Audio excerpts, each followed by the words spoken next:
Doctor صداقت فریدی ابو سفیان تو یہ اندر سے کالا تھا، تلوار کی زد سے بچنے کے لیے کلمہ پڑھا۔ جناب حضرت ابو سفیان، آپ ان کے دل کال کیسے جان سکتے ہیں؟ جو صحابی رسول کو اندر سے کالا کہ ہم کہیں گے اس کی ہر شے کالی ہے، اس کی نسل کالی، اس کا خاندان کالا، اس کی اولاد کالی، اس کی قبر کالی، اس کا حشر کالا۔ نبی پاک علیہ السلام جب قبول کر رہے ہیں، صحابہ کرام قبول کر رہے ہیں، جب یہ چیز متواتر ہے تو اب یہ کہنا کہ اندر سے اسلام نہیں لائے تھے، یہ کون بتائے گا؟ امام مسلم رحمۃ اللہ علیہ نے پورا باب باندھ دیا ہے تاکہ یہ جلتے رہے ظالم۔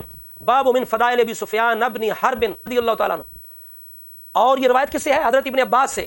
ڈوب مرو۔ ابن عباس کون ہے بتاؤ؟ مکہ جب ہوا تو اس وقت ابو سفیان جب سید عالم علیہ السلام کے پاس آئے تو 3 عرض کیا، میری بیٹی کو اپنے نکاح میں لے، میرے بیٹے معاویہ کو اپنا قاضی بنا لے۔ حضور نے فرمایا نعم۔ تیسری چیز کیا ہے؟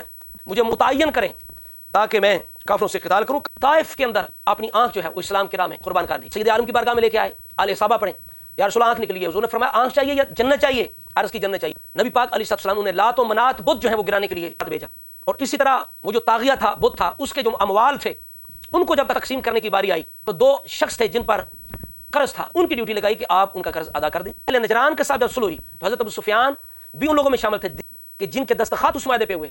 اہل نجران کے صدقات کہ حضرت ابو سفیان بھی عامل رہے، نبی پاک نے انہیں متعین کیا۔ اسی طرح علاقہ یمن کے اندر آپ وہاں عامل تھے، وہاں آپ نے ایک مرتد کو جو اس کو آپ نے قتل کیا، نبی پاک ان کو عہدے دے رہے ہیں، انہیں مقام دے رہے ہیں، ان کی ذمہ داریاں لگا رہے ہیں، ان پر اتنا اعتماد کرنا، یقین کر رہے ہیں، اور یہ بات 72ویں صدی کے اندر گیا، اندر سے کالا تھا۔